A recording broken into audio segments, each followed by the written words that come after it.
नमस्कार साथियों, स्वागत है आप सभी का एक बार फिर से रुचि विहार क्लासेस में। देखो प्यारे साथियों, आप सभी मेरे द्वारा बताए गए सभी बातों को ध्यान से सुनिएगा। उसके बाद ही आपको समझ में आएगा कि हमको आगे क्या करना है और क्या पढ़ना है। देखो प्यारे साथियों, हिस्ट्री सब्जेक्ट को लेकर, ठीक है? हिस्ट्री सब्जेक्ट को लेकर मेरा कहने का मतलब है इतिहास को लेकर। यहाँ देखो, इतिहास को लेकर बहुत सारे बच्चे ने एक ही कमेंट किया है कि सर देखिए ना, समय बहुत कम है और एग्जाम जो है हम सभी का काफ़ी नज़दीक आ चुका है। ऐसी स्थिति में हमको क्या पढ़ना चाहिए, जो कि ज़्यादातर पूछा जा सकता है 2026 के बोर्ड एग्जाम में। 9 फरवरी, ठीक है? 9 फरवरी 2026 को इतिहास में कौन-कौन से ऑब्जेक्टिव क्वेश्चन ज़्यादातर पूछ सकते हैं, उन पर एक वीडियो बनाइए सर प्लीज़। देखो प्यारे साथियों, मुझे ज़्यादा बातचीत को घुमा-फिरा के बात करने का आदत नहीं है, ठीक है? मैं डायरेक्ट अपने मेन पॉइंट पे आता हूँ। आज की क्लास में आप सभी को इतिहास का, ठीक है? आज की क्लास में प्यारे बच्चों आप सभी को इतिहास का यानी कि हिस्ट्री का 100 सबसे ज़्यादा पूछे जाने वाले ऑब्जेक्टिव क्वेश्चन दिखाया जाएगा, जो कि आप सभी को 9 फरवरी, ठीक है? जो कि आप सभी को 9 फरवरी 2026 को काफ़ी ज़्यादा मदद करेगा।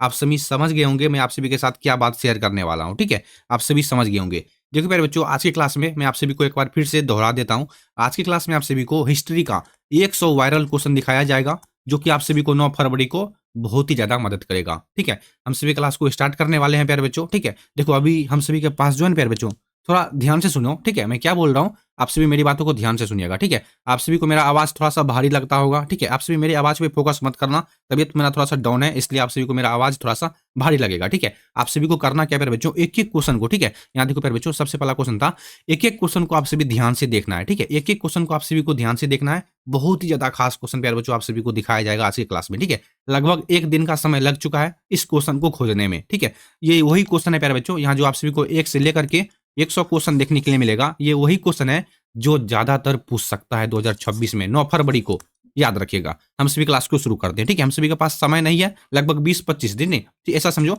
20 दिन का समय है, ठीक है? 20 दिन का समय है और इसी 20 दिन में हम सभी को जम के तैयारी करना है, ठीक है? जी जान लगा दो 20 दिन में, ठीक है? चलो शुरू करते हैं हम सभी प्यारे बच्चों। एक-एक क्वेश्चन को ध्यान से देखना, ठीक है? आप एक बात मैं आप सभी को बोलना भूल गया था, सभी क्वेश्चन का आंसर प्यारे बच्चों मैं आप सभी को 100% राइट आंसर बताऊँगा, ठीक है? 100% राइट आंसर बताऊँगा, ठीक है? और आप सभी जितने बच्चे 2026 में एग्जाम देंगे, उनके पास क्लास को शेयर आपसे रिक्वेस्ट है ज़रूर कीजिएगा, ताकि उनका भी कुछ मदद हो जाए, ठीक है? शुरू करते हैं। देखो प्यारे बच्चों, बहुत ही खास क्वेश्चन है ये क्वेश्चन। 1 नंबर में जो क्वेश्चन है प्यारे बच्चों, बहुत ही खास क्वेश्चन है, वीवीआई लगाते जाओ, ठीक है? आप सभी कॉपी कलम को निकाल के रख लो, एक-एक क्वेश्चन को नोट करो, ठीक है? अभी हम सभी के पास समझने का समय बिल्कुल नहीं है, ठीक है?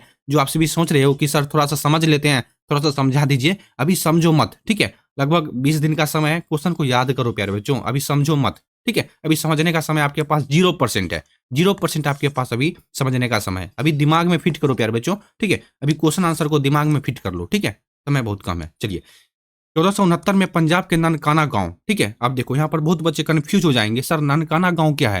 अरे प्यारे बच्चों, वही जहाँ पर गुरु नानक जी का जन्म हुआ था तलवंडी में। आप सभी को मैंने अभी शायद इनसे पहले वाले क्लास में बताया होगा, ठीक है? मेरे को याद नहीं है, शायद मेरे को मालूम है 80% मालूम है, मैंने आप सभी को बताया होगा, ठीक है? देखो तलवंडी में किसका जन्म हुआ था? तो मैंने आप सभी को बताया था हिंदी में भी और हिस्ट्री में भी, ठीक है? तलवंडी में गुरु नानक देव जी का जन्म हुआ था, ठीक है? और देखो क्वेश्चन यहाँ पर जो है ना प्यारे बच्चों 2026 में आप सभी को क्वेश्चन थोड़ा-सा आप सभी को घुमा-फिरा के पूछेगा। क्वेश्चन को 2026 के बोर्ड एग्जाम में प्यारे बच्चों आप सभी ध्यान से सुन लो, क्वेश्चन को थोड़ा-सा घुमा-फिरा के पूछेगा, ठीक है? इसलिए आप सभी घबराइएगा मत, वैसा ही क्वेश्चन आपको दिखाया जाएगा आज की क्लास में। 1469 में, ठीक है? 1469 में पंजाब के ननकाना गाँव तलवंडी में, तलवंडी कहाँ पर है? तो पंजाब में है, ठीक है? तलवंडी को ही ननकाना गाँव बोला जाता है। समझ गए? किनका जन्म हुआ था? तो मैंने आप सभी को जस्ट अभी बताया गुरु नानक देव जी का, ठीक है? Option number B 100% right answer है। अच्छे से याद कर लो प्यारे बच्चों, अभी आप सभी के पास मौका है 20 दिन का, अच्छे से पढ़ लो, ठीक है?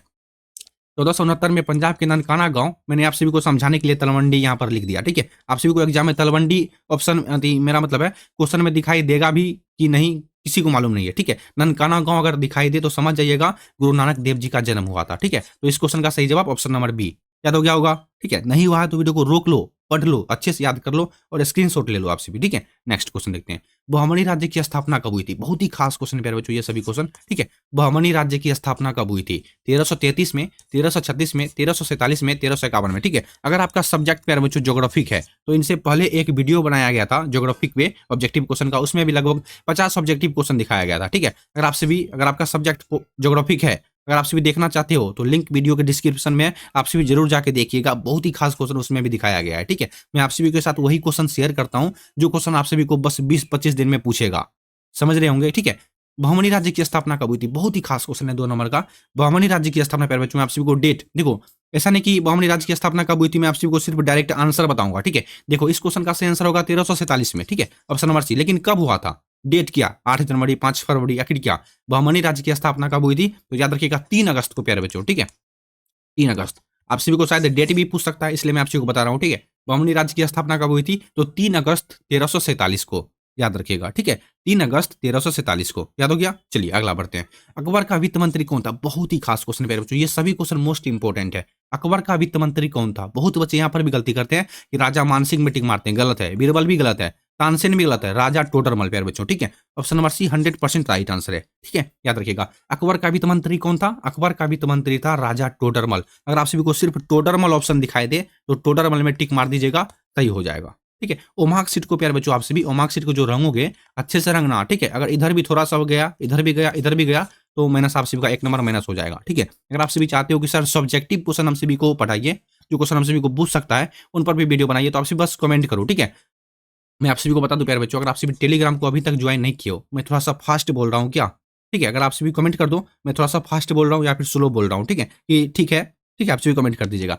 टेलीग्राम को आप सभी जरूर ज्वाइन कीजिएगा, टेलीग्राम का लिंक आपको डिस्क्रिप्शन में मिल जाएगा, ठीक है। आप सभी इंस्टाग्राम पे फॉलो कर लीजिएगा, आपको वहां पर बहुत कुछ देखने के लिए मिलता है। अगर आपको कुछ पूछना हो तो इंस्टाग्राम पे पूछ सकते हो आप सभी, ठीक है। अकबर का वित्त मंत्री कौन था? तो अकबर का वित्त मंत्री था राजा टोडरमल, ठीक है। अभी समझो, क्वेश्चन को समझो मत, अच्छे से याद करते जाओ, ठीक है। चलिए अब देखो प्यारे बच्चों, 4 नंबर में 1800 सल्तन के विद्रोह के समय भारत का गवर्नर जनरल कौन था? बहुत ही खास क्वेश्चन है, ठीक है। 1800 सल्तन के विद्रोह के समय भारत का गवर्नर जनरल कौन था? बताइए, Lord Dalhousie, Lord Canning, Lord William Bentinck या फिर लॉर्ड लिटन? बताइए। 1800 सल्तन में जब प्यारे बच्चों भारत में विद्रोह हुआ था, तब उस समय का गवर्नर जनरल कौन था? तो 4 का सही जवाब होगा option number B, Lord Canning, ठीक है, याद रखिएगा, लॉर्ड कैनिंग। 1857 में जब हमारे भारत देश में विद्रोह हुआ था प्यारे बच्चों, तो उस समय भारत का गवर्नर जनरल कौन था? तो लॉर्ड कैनिंग था। ऑप्शन नंबर बी सही आंसर हो जाएंगे, ठीक है। चलिए अब देखो 5 नंबर में, लखनऊ में 1800 सल्तन के विद्रोह का नेतृत्व किसने किया? लखनऊ में 1800 सल्तन के विद्रोह का नेतृत्व किसने किया? बहुत ही खास क्वेश्चन प्यारे बच्चों, बताइए। लखनऊ में 1800 सल्तन के विद्रोह का नेतृत्व किसने किया? ठीक है, आप सभी एक काम को प्यारे बच्चों, लगभग आप सभी को 100 क्वेश्चन दिखाया जाएगा, ठीक है। आप सभी अपने दिमाग में ये नोट करना कि हमको किस क्वेश्चन का उत्तर मालूम है, ठीक है। जैसे मान लो 100 क्वेश्चन आप सभी देखोगे, आप सिर्फ सजेस्ट करना कमेंट बॉक्स में, यानी कि लास्ट में, वीडियो के लास्ट में आप सिर्फ ये कमेंट करना कि टोटल क्वेश्चन में 100 क्वेश्चन में कितना क्वेश्चन आपका सही हुआ था। इनसे प्यारे बच्चों आपको ये पता चलेगा कि आप कितने पानी में हो, आपकी तैयारी कैसी चल रही है, समझ रहे हैं ना। चलिए, लखनऊ में 1800 सल्तन के विद्रोह का नेतृत्व किसने किया? रानी लक्ष्मीबाई, बेगम हजरत महल, तो कुंवर सिंह या फिर नाना साहब? ठीक है, बताइए, लखनऊ में 1800 सल्तन के विद्रोह का नेतृत्व किसने किया था? 5 का सही जवाब होगा प्यारे बच्चों option number B, Begum Hazrat Mahal, ठीक है, याद रखिएगा। लखनऊ में 1800 सल्तन के विद्रोह का नेतृत्व बेगम हजरत महल ने कहा था, ठीक है, बेगम हजरत महल ने किया था, याद रखिएगा, ठीक है। तबियत थोड़ा सा खराब है इसलिए। 1800 सल्तन का विद्रोह कब आरंभ हुआ था? 1800 सल्तन का विद्रोह जो प्यारे बच्चों है कब आरंभ हुआ था? डेट भी याद रखना है प्यारे बच्चों, ठीक है। इनसे पहले देखो क्वेश्चन था, लखनऊ में 1800 सल्तन के विद्रोह का नेतृत्व किसने किया था? बेगम हजरत महल ने किया था, ठीक है। अब देखो 6 नंबर में क्वेश्चन है, 1800 सल्तन का विद्रोह कब आरंभ हुआ था, कब शुरू हुआ था? बताइए। 6 का सही जवाब है प्यारे बच्चों ऑप्शन नंबर बी, 10 मई को, ठीक है। ऑप्शन नंबर बी 10 मई को। डेट भी याद रखिएगा, बहुत ही खास है प्यारे बच्चों, ठीक है। 1800 सल्तन का विद्रोह कब आरंभ हुआ था? तो 10 मई को आरंभ हुआ था, ठीक है। इसका नेतृत्व किसने किया था? तो आपसे भी याद रखिएगा, बेगम हजरत महल, ठीक है। चलिए, गांधी जी यानी कि महात्मा गांधी जी ने असहयोग आंदोलन किस वर्ष आरंभ किया? बहुत ही खास क्वेश्चन है, बहुत ही खास क्वेश्चन, ठीक है। गांधी जी ने असहयोग आंदोलन किस वर्ष आरंभ किया था? तो 7 का सही आंसर ऑप्शन नंबर बी प्यारे बच्चों 1920 को, ठीक है। कब किया था मालूम है आप सभी को? गांधी जी ने असहयोग आंदोलन किस वर्ष आरंभ किया था? तो 1920 को। लेकिन कब किया था, डेट क्या था? तो आपसे भी याद रखिएगा 1 अगस्त, ठीक है। 1 अगस्त को प्यारे बच्चों महात्मा गांधी ने असहयोग आंदोलन को आरंभ किया था, ठीक है। कब? 1920 में। जवाहरलाल नेहरू भारत के प्रथम प्रधानमंत्री कब बने थे? क्वेश्चन है प्यारे बच्चों। जवाहरलाल नेहरू, ठीक है, पंडित जवाहरलाल नेहरू बोलो या फिर जवाहरलाल नेहरू बोलो, ठीक है। जवाहरलाल नेहरू भारत के प्रथम प्रधानमंत्री कब बने थे? 26 जनवरी 1950 को, 15 अगस्त 1947 को, 2 अक्टूबर 1948 को या फिर 15 अगस्त 1950 को? बताइए। थोड़ा सा सोचो प्यारे बच्चों, सोचो अच्छे से, क्वेश्चन को देखो, याद करो। एक बार ना ऐसे वीडियो को दोबारा देखना, ठीक है। वीडियो को प्यारे बच्चों दोबारा देखना, लेकिन सभी क्वेश्चन को याद कर लो प्यारे बच्चों, हाथ जोड़ के आपसे भी रिक्वेस्ट है। जवाहरलाल नेहरू भारत के प्रथम प्रधानमंत्री कब बने थे? 8 का सही आंसर ऑप्शन नंबर बी प्यारे बच्चों 15 अगस्त 1947 को, ठीक है, याद रखिएगा। जवाहरलाल नेहरू, पंडित जवाहरलाल नेहरू भारत के प्रथम प्रधानमंत्री 15 अगस्त 1947 को बने थे, याद हो गया। नेक्स्ट क्वेश्चन, संथाल विद्रोह का नेतृत्व किसने किया था? क्वेश्चन है प्यारे बच्चों 9 नंबर में, संथाल विद्रोह का नेतृत्व किसने किया था? तो 9 का सही आंसर है सिद्धू और कान्हू। ठीक है, दोनों आपस में कौन थे? तो भाई थे। ठीक है, संथाल विद्रोह का नेतृत्व किसने किया था? तो सिद्धू और कान्हू था। ठीक है, चलिए अगला। दिल्ली में बहादुर शाह जफर को किसने गिरफ्तार किया था? दिल्ली में प्यारे बच्चों बहादुर शाह जफर को किसने गिरफ्तार किया था? बहुत ही खास क्वेश्चन है प्यारे बच्चों, वीवीआई लगा दो। दिल्ली में बहादुर शाह जफर को, तो आपसे भी याद रखिएगा, बहुत बच्चे यहाँ पर भी गलती करते हैं। इस क्वेश्चन का सही जवाब होगा, यानी कि 10 का सही जवाब option number B, Captain William Hudson. ठीक है, option number B Captain William Hudson. ये सभी क्वेश्चन बहुत बार पूछा जा चुका है और 9 फरवरी को आपको चांस है, 70% 90% चांस है कि आपको 2026 में यानी कि 9 फरवरी को पूछेगा। दिल्ली में बहादुर शाह जफर को किसने गिरफ्तार किया? तो कैप्टन विलियम हडसन ने किया था। ठीक है, चलिए। लोधी वंश का अंतिम शासक कौन था? 11 नंबर में प्रश्न है, लोधी वंश का अंतिम शासक कौन था? तो इब्राहिम लोधी था प्यारे बच्चों। ठीक है, इब्राहिम लोधी। लोधी वंश का अंतिम शासक कौन था? इब्राहिम लोधी था। ठीक है, अब देखो 12 नंबर में, कुतुब मीनार का निर्माण किसने शुरू किया? ठीक है, बहुत ही खास क्वेश्चन है प्यारे बच्चों। देखो, कुतुब मीनार का निर्माण कुतुबुद्दीन ऐबक ने 1193 में शुरू करवाया था। ठीक है, देखो क्वेश्चन को थोड़ा सा समझ लो यहाँ पर। ठीक है, कुतुब मीनार का निर्माण किसने शुरू करवाया था प्यारे बच्चों?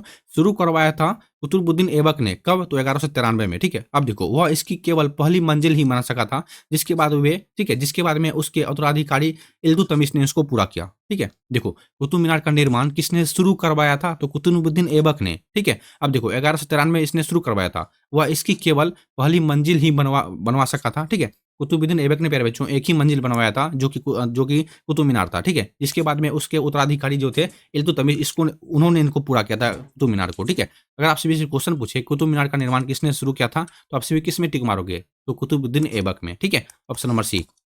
12 का right answer option number C हो जाएगा। ठीक है, कुतुब मीनार का निर्माण किसने शुरू किया? तो option number C Qutubuddin Aibak हो जाएंगे। ठीक है, याद रखिएगा। चलिए अगला क्वेश्चन देखते हैं 13 नंबर में, भारत की राजधानी कोलकाता से दिल्ली कब स्थानांतरित हुई थी? भारत की राजधानी कलकत्ता से दिल्ली, ठीक है, कब स्थानांतरित हुई थी? पहले भारत की राजधानी कलकत्ता थी, लेकिन अभी हम सभी का भारत की राजधानी क्या है? तो नई दिल्ली है। ठीक है, ये कब स्थानांतरित हुई थी? कोलकाता से दिल्ली कब स्थानांतरित कर दी गई थी बताइए? 1905 में, 1912 में, 1920 में या फिर 1947 में? तो 13 का सही आंसर है प्यारे बच्चों ऑप्शन नंबर बी, 1912 को। ठीक है, 1912 को भारत की राजधानी कलकत्ता से दिल्ली स्थानांतरित कर दी गई थी। ठीक है, एक सेकंड, ऑप्शन नंबर बी हो जाएगा। ठीक है, 13 का right answer option number B. ठीक है, चलिए देखो प्यारे बच्चों, भारत की राजधानी कोलकाता से दिल्ली स्थानांतरित करने की घोषणा 1911 में की गई थी। ठीक है, इनकी घोषणा, यानी कि भारत की राजधानी कलकत्ता से दिल्ली स्थानांतरित करने की घोषणा, ठीक है, 1911 में की गई थी, लेकिन इनको कब कर दिया गया था स्थानांतरित? 1912 में कर दिया गया था। ठीक है, याद रखिएगा। 14 नंबर में, निम्नलिखित इतिहासकारों में कौन अकबर का समकालीन था? निम्नलिखित इतिहासकारों में कौन अकबर का समकालीन था? फरिश्ता, बदायूनी, मुल्ला दाऊद या फिर मोहम्मद खान? बताइए, निम्नलिखित इतिहासकारों में कौन अकबर का समकालीन था? तो 14 का सही आंसर प्यारे बच्चों ऑप्शन नंबर बी, बदायूनी। ठीक है, बदायूनी प्यारे बच्चों अकबर का एक समकालीन था। ठीक है, निम्नलिखित इतिहासकारों में कौन अकबर का समकालीन था? तो बदायूनी। ठीक है, चलिए 15, त्रिपिटक साहित्य प्रसिद्ध है किस धर्म से? त्रिपिटक साहित्य प्रसिद्ध है जैन धर्म से, वैष्णव धर्म से, या फिर बौद्ध धर्म से, या फिर शैव धर्म से? बताइए, त्रिपिटक साहित्य प्रसिद्ध है प्यारे बच्चों, याद रखिएगा, बौद्ध धर्म से। ठीक है, ऑप्शन नंबर सी हो जाएगा। 15 का सही जवाब ऑप्शन नंबर सी। ठीक है, त्रिपिटक साहित्य प्रसिद्ध है किसके लिए? तो बौद्ध धर्म से प्रसिद्ध है। ठीक है, चलिए याद रखिएगा। महाभारत का युद्ध कितने दिनों तक चला था? देखो महाभारत का युद्ध प्यारे बच्चों कुल मिलाकर के 18 दिन तक चला था। ठीक है, ऑप्शन नंबर बी होगा राइट आंसर। ठीक है, ये सब क्वेश्चन बहुत बार पूछा जा चुका है, मैं आपसे को कितना बार बोलूं, महाभारत का युद्ध प्यारे बच्चों कितने दिनों तक चला था? तो 18 दिन तक। ठीक है, बहुत बच्चे को इस क्वेश्चन का राइट आंसर मालूम होगा। ठीक है, बट बहुत बच्चे कंफ्यूज हो जाते हैं, लेकिन मैंने आपसे बता दिया। ठीक है, महाभारत का युद्ध कितने दिनों तक चला था? तो 18 दिनों तक चला था। ठीक है, अब देखो रामायण की रचना किसने की थी? तो रामायण की रचना आपसे भी याद रखिएगा, रामायण की रचना और महाभारत की रचना में बहुत बच्चे गलती करते हैं। ठीक है, रामायण की रचना किसने की थी? मालूम है तो आपसे भी कमेंट कर दीजिएगा। ठीक है, 17 का सही आंसर होगा ऑप्शन नंबर डी, महर्षि वाल्मीकि ने। और महाभारत की रचना किसने की? तो महर्षि वेदव्यास ने की थी। ठीक है, रामायण की रचना किसने की? तो महर्षि वाल्मीकि, यानी कि ऑप्शन नंबर डी होगा। ठीक है, रामायण की रचना किसने की थी? महर्षि वाल्मीकि ने। अब देखो 18 नंबर में है, महाभारत की रचना किसने की थी? तो महर्षि वेदव्यास। मैंने आपसे को बताया भी था। ठीक है, 18 का right answer option number B. दोनों को आपसे भी अच्छे से याद रखिएगा, दोनों में से कोई एक क्वेश्चन 100% पूछ लेगा। ठीक है, पुराणों की संख्या ठीक कितनी है? ठीक है, पुराणों की संख्या ठीक कितनी है प्यारे बच्चों? वैष्णव पुराण, ढेर सारा पुराण है, 18 टोटल पुराण है। ठीक है, आपसे भी याद रखिएगा। 19 का सही आंसर ऑप्शन नंबर बी हो जाएंगे, 18 पुराण। ठीक है, अगर आपसे भी इनका नाम जानना चाहते हो तो कमेंट कर देना, आपको मैं डायरेक्ट भेज दूंगा। ठीक है, पुराणों की संख्या ठीक कितनी है? तो आपसे भी याद रखिएगा 18। ठीक है, चलिए, रास्तरंगिणी के लेखक कौन थे? रास्तरंगिणी के लेखक कौन थे? 20 नंबर में क्वेश्चन क्या है? रास्तरंगिणी के लेखक कहाँ गए प्यारे बच्चों? हाँ, रास्तरंगिणी के लेखक कौन थे? कौटिल्य, बोधायन, या फिर कलहन, या फिर बाणभट्ट? बताइए, रास्तरंगिणी के लेखक कौन थे? 20 का perfect answer option number C Kalhana हो जाएगा। ठीक है, याद रखिएगा। राष्ट्ररंगिणी के लेखक कौन थे? कल्हण थे। ठीक है। अशोक के किस शिलालेख में कलिंग युद्ध का वर्णन किया गया है? अशोक के प्यारे बच्चों किस शिलालेख में? तो 13वां शिलालेख में। ठीक है, याद रखिएगा ऑप्शन नंबर बी। अशोक के किस शिलालेख में कलिंग युद्ध का वर्णन किया गया है? तो 13वां शिलालेख में अशोक के कलिंग युद्ध का वर्णन किया गया है। याद रखिएगा। अभी तक मैं आपसे भी जितना भी क्वेश्चन देखे वो बहुत बार प्यारे बच्चों, ये सभी क्वेश्चन बहुत बार पूछा जा चुका है। ठीक है, और 9 फरवरी को अभी आप सभी से चांस है प्यारे बच्चों, आप सभी को देखने के लिए मिल सकता है। ठीक है, मैं गारंटी लेता हूँ प्यारे बच्चों आप सभी को 90% 9 फरवरी को यहाँ से लगभग 15-20 क्वेश्चन अवश्य देखने के लिए मिलेगा। ठीक है, हम सभी और भी क्वेश्चन को देखेंगे। अच्छे से देखो। अगर आप सभी को यहाँ तक वीडियो पसंद आया है तो वीडियो को लाइक जरूर कीजिएगा। दोस्तों के साथ अगर आप सभी शेयर नहीं किए हो तो शेयर कर लीजिएगा और चैनल को सब्सक्राइब भी कर लीजिएगा। ठीक है, चलिए अब देखते हैं हम सभी 22 नंबर में क्या क्वेश्चन है। भारतीय संविधान की प्रारूप समिति के अध्यक्ष कौन थे? बहुत ही एक्सपेंसिव क्वेश्चन है। ठीक है, बहुत ही बार पूछा जा चुका है। भारतीय संविधान की प्रारूप समिति के अध्यक्ष कौन थे? मालूम है? बहुत बच्चे को मालूम भी होगा। ठीक है, भारतीय संविधान की प्रारूप समिति के अध्यक्ष कौन थे प्यारे बच्चों? डॉक्टर भीमराव अम्बेडकर। ठीक है, जिसे हम सभी संविधान का पिता बोलते हैं। भारतीय संविधान की प्रारूप समिति के अध्यक्ष कौन थे? तो डॉक्टर भीमराव अम्बेडकर थे। ठीक है, तो 22 का सही आंसर आप सभी को याद हो गया, option number C Doctor Bhimrao Ambedkar. ठीक है, 1942 में कौन सा आंदोलन हुआ था? बहुत बार ये सभी क्वेश्चन पूछा जा चुका है। ठीक है, 1942 में कौन सा आंदोलन हुआ था? मालूम है तो कमेंट कर देना। ठीक है, अभी तक में आपका कितना क्वेश्चन सही हुआ है? ठीक है, हम सभी 1 नंबर से लेकर के 23 नंबर तक का क्वेश्चन देख चुके हैं। आप सभी ईमानदारी पूर्वक बताइएगा 23 नंबर तक में कितना क्वेश्चन आपका सही हुआ है। ठीक है, कमेंट कर देना प्यारे बच्चों। ठीक है, एक रिकॉर्डिंग क्लास है। ठीक है, रिकॉर्डिंग वीडियो है। अगर आप सभी चाहते हो मैं लाइव आऊं तो आप सभी कमेंट जरूर कीजिएगा। 1942 में कौन सा आंदोलन हुआ था? तो 23 का सही आंसर प्यारे बच्चों ऑप्शन नंबर सी भारत छोड़ो आंदोलन हुआ था। ठीक है, याद रखिएगा। 1942 में कौन सा आंदोलन हुआ था? तो भारत छोड़ो आंदोलन 1942 में हुआ था। राखालदास बनर्जी को मोहनजोदड़ो के अवशेष किस वर्ष मिले? बहुत ही खास, बहुत ही खास। ठीक है, बहुत ही खास। आप सभी लिख के ले लो, ये क्वेश्चन तो 100% पूछेगा ही पूछेगा। ठीक है, राखालदास बनर्जी को मोहनजोदड़ो के अवशेष किस वर्ष मिले थे? तो 1922 में, ऑप्शन नंबर सी। ठीक है, राखालदास बनर्जी को मोहनजोदड़ो के अवशेष 1922 में मिले थे। ठीक है, नेक्स्ट। किस भारतीय शासक को नेपोलियन की संज्ञा दी गई है? बहुत बच्चे जानते होंगे। जो बच्चे पढ़ने में तेज हैं उनको तो 100% पता होगा कि ये सभी क्वेश्चन कितने बार पूछे जा चुके हैं। ठीक है, किस भारतीय शासक को नेपोलियन की संज्ञा दी गई है? तो 25 का perfect answer option number B. ठीक है, यानी कि समुद्रगुप्त को प्यारे बच्चों याद रखेगा। किस भारतीय शासक को नेपोलियन की संज्ञा दी गई है? समुद्रगुप्त को नेपोलियन की संज्ञा दी गई है। Next question. डांडी किस राज्य में स्थित है? डांडी गुजरात में प्यारे बच्चों। ठीक है, देखो याद रखना प्यारे बच्चों, डांडी किस राज्य में स्थित है? डांडी। ठीक है, तो डांडी गुजरात में स्थित है। ठीक है, याद रखिएगा। 26 का right answer option number B हो जाएंगे, गुजरात। ठीक है, बहुत बार पूछा जा चुका है। गेटवे ऑफ इंडिया कहाँ स्थित है? सबको मालूम है प्यारे बच्चों, 5-6 क्लास के बच्चे को भी मालूम है। गेटवे ऑफ इंडिया मुंबई में स्थित है। ठीक है, ऑप्शन नंबर डी बम्बई या फिर मुंबई एक ही होता है। गेटवे ऑफ इंडिया कहाँ पर है? तो मुंबई में है। ठीक है, उत्तर भारत में भक्ति आंदोलन का आरंभ किस संत ने किया था? तो स्वामी रामानंद ने किया था। ठीक है, याद रखिएगा। मैं लिख देता हूं, आप सभी को याद भी रहेगा। उत्तर भारत में भक्ति आंदोलन का आरंभ किस संत ने किया था? तो स्वामी रामानंद ने किया था। ठीक है, अगर आप सभी क्वेश्चन का पीडीएफ पाना चाहते हो तो आप सभी कमेंट कर देना सर पीडीएफ चाहिए, तो मैं आप सभी को रिप्लाई कर दूंगा कि आपको पीडीएफ कैसे मिलेगा। ठीक है, उत्तर भारत में भक्ति आंदोलन का आरंभ किस संत ने किया? तो स्वामी रामानंद ने किया था। ठीक है, ऑप्शन नंबर बी 28 का हो जाएगा। ठीक है, चलिए। पुणे समझौता किस वर्ष हुआ था? ठीक है, मैं थोड़ा सा पानी पीता हूँ। ठीक है, आप सभी वेट कीजिएगा 1 सेकंड, तब तक वीडियो को लाइक कर देना जितने बच्चे वीडियो को लाइक नहीं किए हो। क्या लिखा हुआ है? पुणे समझौता। ठीक है, पुणे समझौता, पुणे समझौता एक ही होता है। ठीक है, कंफ्यूज मत होइएगा। पुणे समझौता किस वर्ष हुआ था? तो 29 का राइट आंसर ऑप्शन हमारे प्यारे बच्चों डी होगा। ठीक है, 1932 में। अब देखो, आप सभी को ये मालूम नहीं होगा कि पुणे समझौता किस तारीख को हुआ था। ठीक है, पुणे समझौता किस वर्ष हुआ था? 1932 में तो सबको मालूम है। मालूम नहीं था, हालांकि मैंने अभी आप सभी को बताया था। ठीक है, पुणे समझौता 1932 वर्ष में हुआ था, लेकिन किस तारीख को? तो 24 सितंबर को। ठीक है, 24 सितंबर को डेट रखना प्यारे बच्चों याद बहुत जरूरी होता है। ठीक है, पुणे समझौता 24 सितंबर 1932 को हुआ था। ठीक है, चलिए याद रखिएगा। आप देखो प्यारे बच्चों, अगला क्वेश्चन देखते हैं 30 नंबर में। चंपारण आंदोलन कब हुआ था? चंपारण आंदोलन 1917 में हुआ था। ठीक है, जो जो कि पहले अंग्रेज लोग क्या करते थे, किसानों पर तरह तरह का अत्याचार करते थे और किसानों से जबरदस्ती नील की खेती करवाते थे। ठीक है, अगर किसी जमीन पर एक बार नील की खेती हो जाती थी तो उस वह खेत प्यारे बच्चों बंजर बन जाती थी। ठीक है, चलिए सब्जेक्टिव क्वेश्चन मैंने अच्छे से बताया है। ठीक है, चंपारण आंदोलन कब हुआ था? तो 1917 में, ऑप्शन नंबर सी। ठीक है, ये भी क्वेश्चन बहुत बार पूछा जा चुका है। ठीक है, हालांकि 2026 में भी पूछ सकता है। ठीक है, हिंद स्वराज किसने लिखा? हिंद स्वराज प्यारे बच्चों किसने लिखा? जवाहरलाल नेहरू, सुभाष चंद्र बोस, महात्मा गांधी या फिर बाल गंगाधर तिलक ने हिंद स्वराज किसने लिखा था? तो 31 का perfect answer option number C Mahatma Gandhi ने लिखा था। ठीक है, याद रखेगा। हिंद स्वराज किसने लिखा? महात्मा गांधी ने लिखा था। स्वराज पार्टी के संस्थापक कौन थे? स्वराज पार्टी के संस्थापक कौन थे? तो याद रखेगा मोतीलाल नेहरू और चित्तरंजन दास। ठीक है, आप सभी को ऑप्शन में कैसे देगा? देखो, स्वराज पार्टी के संस्थापक कौन थे, क्वेश्चन ऐसे ही पूछेगा। आप सभी को सबसे पहला ऑप्शन देगा मोतीलाल नेहरू। ठीक है, मोतीलाल नेहरू। आप सभी समझ लीजिएगा, ऑप्शन नंबर ए में देगा। ऑप्शन नंबर बी में देगा आप सभी को चित्तरंजन दास, ठीक है, Chittaranjan Das. And option number सी में देगा प्यारे बच्चों आप सभी को ए और ठीक है, ए और बी दोनों। ऑप्शन नंबर डी में देगा आप सभी को इनमें से कोई नहीं। तो आप सभी किस में टिक मारोगे? तो ऑप्शन नंबर सी में नंबर मिल जाएगा, ठीक है। स्वराज पार्टी के संस्थापक कौन थे? तो मोतीलाल नेहरू और चित्तरंजन दास। मैंने आप सभी को समझाने के लिए इस तरीके से लिखा था, ठीक है। स्वतंत्र भारत के प्रथम गृह मंत्री कौन थे? 33 नंबर में प्रश्न है, स्वतंत्र भारत के प्रथम गृह मंत्री कौन थे? तो सरदार वल्लभ भाई पटेल प्यारे बच्चों, ठीक है, सरदार वल्लभ भाई पटेल। स्वतंत्र भारत के प्रथम गृह मंत्री सरदार वल्लभ भाई पटेल, ठीक है। नेक्स्ट, भारत में अस्थायी बंदोबस्त कहाँ लागू किया गया था? भारत में अस्थायी बंदोबस्त कहां पर लागू किया गया था? देखो, भारत में अस्थायी बंदोबस्त 1793 में लॉर्ड कॉर्नवालिस द्वारा सबसे पहले बंगाल में लागू किया गया था। बाद में इसे बिहार और उड़ीसा के क्षेत्रों में भी विस्तार यानी कि फैला दिया गया था, ठीक है, विस्तार दिया गया था, ठीक है, विस्तार दिया गया था मतलब फैला दिया गया था। भारत में अस्थायी बंदोबस्त कहां पर लागू किया गया था सबसे पहले? तो आपसे भी याद रखेगा, भारत में अस्थायी बंदोबस्त 1793 में लॉर्ड कॉर्नवालिस द्वारा सबसे पहले बंगाल में लागू किया गया था। उसके बाद बिहार और उड़ीसा जैसे क्षेत्रों में फैला दिया गया था, ठीक है, याद रखिएगा। और यहाँ पर क्वेश्चन पूछ रहा है आप सभी को, भारत में अस्थायी बंदोबस्त कहां पर लागू किया गया था? तो याद रखिएगा बंगाल में। ऑप्शन नंबर डी हो जाएगा 34 का, ठीक है। संविधान सभा का गठन कब किया गया? बहुत ही खास क्वेश्चन प्यारे बच्चों। देखो, संविधान सभा का गठन प्यारे बच्चों दिसंबर, ठीक है, दिसंबर 1946 में कैबिनेट मिशन योजना के तहत किया गया था। इसकी पहली बैठक 9 दिसंबर 1946 को हुई थी। बहुत ही खास क्वेश्चन है प्यारे बच्चों।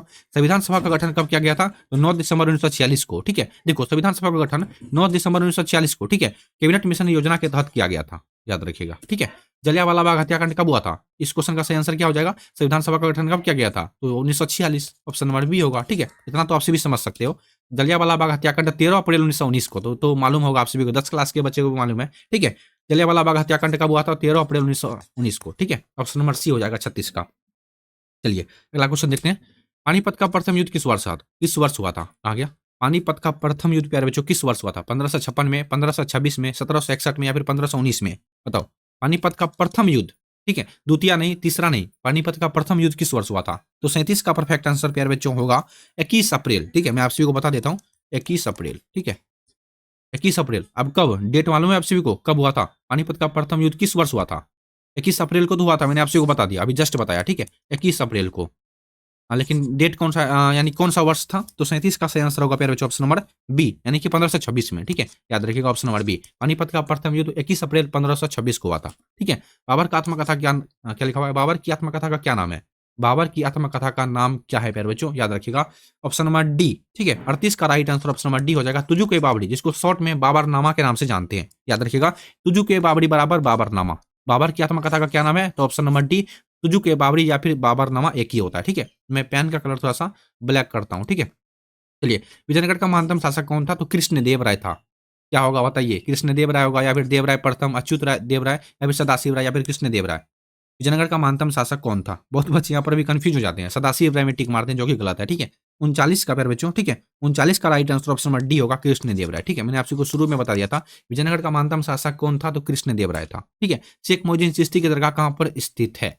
शेख मोहिउद्दीन चिश्ती की दरगाह प्यारे बच्चों कहां पर स्थित है? ठीक है, 40 का perfect answer option number B, ठीक है, ऑप्शन नंबर बी अजमेर में, जो कि कहाँ पड़ता है? हाँ, राजस्थान में पड़ता है, ठीक है। अजमेर प्यारे बच्चों कहाँ पर पड़ता है? याद रखिएगा राजस्थान में पड़ता है, राजस्थान में अभी, ठीक है, अभी 2025 यानी कि वर्तमान में राजस्थान में आपको अजमेर देखने के लिए मिलेगा। शेख मोहिउद्दीन चिश्ती की दरगाह कहाँ पर है? तो ऑप्शन नंबर बी हो जाएगा, जो कि राजस्थान में है, ठीक है। निम्न में काला कानून किसे कहा गया? बहुत ही खास क्वेश्चन है प्यारे बच्चों ये सभी क्वेश्चन। निम्न में काला कानून किसे कहा गया? तो रोलेक्ट एक्ट को, ठीक है, ऑप्शन नंबर सी होगा राइट आंसर। निम्न में काला कानून किसे कहा गया है? तो रोलेक्ट एक्ट को, ठीक है। चलिए देखो प्यारे बच्चों, हम सभी आज के क्लास में, ठीक है, कुल मिला के 50 क्वेश्चन देख लेते हैं, ठीक है, और जितना क्वेश्चन बच जाएगा 50 क्वेश्चन बच जाएगा, ठीक है। हम सभी आज की क्लास में, यहाँ देखो, हम सभी आज की क्लास में 50 क्वेश्चन देख लेते हैं, ठीक है, और 50 क्वेश्चन हम सभी का बच जाएगा, ठीक है। अगर आप सभी कमेंट करोगे सर जितना क्वेश्चन बच गया है 50 क्वेश्चन, उन पर भी एक वीडियो बना दीजिए, तो मैं वीडियो बना दूंगा, ठीक है। चलिए, स्थापत्य कला का सबसे अधिक विकास किसके समय में हुआ था? ठीक है, 50 क्वेश्चन आपसे भी आज की क्लास में देख लो, ठीक है। स्थापत्य कला का सबसे अधिक विकास किसके समय में हुआ था? तो 42 का सही आंसर ऑप्शन नंबर सी होगा, शाहजहां के शासनकाल में हुआ था, ठीक है। स्थापत्य कला का सबसे अधिक विकास शाहजहां के शासनकाल में हुआ था, ठीक है। वीडियो को लाइक कर देना अगर आप सभी को वीडियो पसंद आ रहा है तो, ठीक है। सिंधु घाटी सभ्यता में विशाल स्नानगढ़ के अवशेष कहां से प्राप्त हुए थे? सिंधु घाटी सभ्यता में विशाल स्नानगढ़ के अवशेष प्यारे बच्चों कहां से प्राप्त हुए थे? हड़प्पा गलत है, लोथल भी गलत है, कालीबंगन भी गलत है, ऑप्शन नंबर सी मोहनजोदड़ो, ठीक है। याद रखेगा ये सब क्वेश्चन पूछा जा सकता है प्यारे बच्चों आप सभी को, ठीक है। 9 फरवरी को आप सभी को ये क्वेश्चन पूछा जा सकता है, ठीक है। सिंधु घाटी सभ्यता में विशाल स्नानगढ़ के अवशेष कहां से प्राप्त हुए थे? तो मोहनजोदड़ो से। 43 का सही answer option number C. Vijayanagar समाज की स्थापना किसने की? विजयनगर समाज की स्थापना किसने की? यहाँ पर कृष्णदेव राय में भूल के भी टिक मत मारिएगा, नंबर कट जाएगा आप सभी का, ठीक है। हरिहर और बुक्कानी जो कि आपस में एक दोनों भाई थे, ठीक है। सिद्धू और कान्हू कौन थे? तो वो भी दोनों आपस में एक भाई थे। विजयनगर समाज की स्थापना किसने की? हरिहर एवं बुक्का ने, ठीक है। 44 का सही आंसर ऑप्शन नंबर सी होगा, ठीक है। भारतीय राष्ट्रीय कांग्रेस की स्थापना कब हुई थी? क्वेश्चन है 45 नंबर में, भारतीय राष्ट्रीय कांग्रेस की स्थापना कब हुई थी? 1890 में, 1881 में, 1885 में, 1895 में। भारतीय राष्ट्रीय कांग्रेस की स्थापना कब हुई थी? तो 45 का सही आंसर ऑप्शन नंबर सी प्यारे बच्चों, 1885 में, ठीक है। लेकिन कब? तो 28, ठीक है, 28 दिसंबर। डेट प्यारे बच्चों याद तो जरूर रखिएगा, ठीक है। 28 दिसंबर, ठीक है। 28, यहाँ देखो फिर से लिखता हूँ, 28 DECEMBER दिसंबर, ठीक है। भारतीय राष्ट्रीय कांग्रेस की स्थापना कब हुई थी? तो 28 दिसंबर 1885 का option number C right answer है 45 का, ठीक है। चलिए, कैबिनेट मिशन का गठन कब हुआ था? आ गया, कैबिनेट मिशन का गठन कब हुआ था? 46 का सही आंसर ऑप्शन नंबर बी होगा, ठीक है, 1946 में। लेकिन कब हुआ था? तो 19 फरवरी, ठीक है, 19 फरवरी को प्यारे बच्चों, 19 फरवरी। कैबिनेट मिशन का गठन कब हुआ था? 19 फरवरी 1946 में, ठीक है, याद रखिएगा। चलिए, अगला क्वेश्चन देखते हैं। कैबिनेट मिशन के अध्यक्ष कौन थे? ठीक है, यहाँ देखो क्वेश्चन यहाँ पर देखने के लिए आपको क्या मिला, यहाँ पर देखो 46 नंबर में क्वेश्चन था। देखो ध्यान से देखो, कैबिनेट मिशन का गठन कब हुआ? तो याद रखिएगा 19 फरवरी, ठीक है, 19 फरवरी प्यारे बच्चों। यहाँ से 3 क्वेश्चन आपको कैबिनेट मिशन से देखने के लिए मिलेगा, ठीक है। कैबिनेट मिशन का गठन कब किया गया? तो 19 फरवरी को 1946 में, ठीक है, 1946 में। डेट याद रखिएगा। अब देखो कैबिनेट मिशन के अध्यक्ष कौन थे, मालूम है? कैबिनेट मिशन के अध्यक्ष कौन थे? तो याद रखिएगा प्यारे बच्चों, 47 का सही आंसर ऑप्शन नंबर बी होगा, लॉर्ड पैथिक लॉरेंस, ठीक है। Option number B right answer होगा, ठीक है। पानी पीने दो मेरे को। कैबिनेट मिशन के अध्यक्ष कौन थे? Lord Pethick Lawrence. Option number B 47 का हो जाएगा। चलिए, कैबिनेट मिशन के कितने सदस्य थे? कैबिनेट मिशन के कुल मिला के 3 सदस्य थे, ठीक है। Option number A right answer है। कैबिनेट मिशन के कितने सदस्य थे? 3 सदस्य थे, ठीक है। देखो, जैन धर्म के 24वें तीर्थकर, और क्या लिखा हुआ, सॉरी, जैन धर्म के 24वें और अंतिम तीर्थकर कौन थे? बहुत ही खास एक्सपेंसिव क्वेश्चन है, 99% चांस है आपको ये क्वेश्चन पूछ लेगा। जैन धर्म के 24वें और अंतिम तीर्थकर कौन थे, मालूम है? स्वामी महावीर स्वामी प्यारे बच्चों, ठीक है, याद रखिएगा। ऑप्शन नंबर सी महावीर स्वामी जैन धर्म के 24वें और अंतिम तीर्थकर थे, ठीक है। 49 का सही आंसर ऑप्शन नंबर सी हो जाएगा, ठीक है। सबसे लास्ट क्वेश्चन आज देख लो। भारत के संविधान का पिता या फिर जनक एक ही बात होता है। भारत के संविधान का पिता, ठीक है, जैसे मैंने आपको बताया था, भारत के संविधान का पिता किसे कहा जाता है? तो डॉक्टर भीमराव अम्बेडकर को कहा जाता है, ठीक है। Option number A right answer होगा, ठीक है। भारत के संविधान का पिता पूछे या फिर जनक पूछे, एक ही क्वेश्चन हुआ प्यारे बच्चों, ठीक है। भारत के संविधान का पिता या फिर जनक किसे कहा जाता है? तो डॉक्टर भीमराव अम्बेडकर को कहा जाता है, ठीक है। आई नो कि प्यारे बच्चों, आप सभी को आज की क्लास में दिखाए गए सभी प्रश्न उत्तर याद हो गए होंगे। अगर आप सभी को सभी प्रश्न उत्तर याद हो गए हैं तो वीडियो को लाइक कर देना आप सभी दोस्तों के साथ। अगर आप सभी शेयर नहीं किए हो तो शेयर कर लेना, और इस तरह का प्रश्न यानी कि और 50 क्वेश्चन को देखने के लिए कमेंट जरूर कीजिएगा, ठीक है। और ये वीडियो आपको कैसी लगी ये भी कमेंट में जरूर बताइएगा। चैनल को सब्सक्राइब आप सभी 100% कर लीजिएगा, ताकि इस तरह का वीडियो मैं आप जब भी लेकर आऊं सबसे पहले नोटिफिकेशन आप तक पहुंच सके, ठीक है। चलिए, तब तक आप सभी पढ़ते रहिए, मुस्कुराते रहिए। मिलते हैं हम सभी अगले वाले वीडियो में, तब तक के लिए जय हिंद, जय भारत।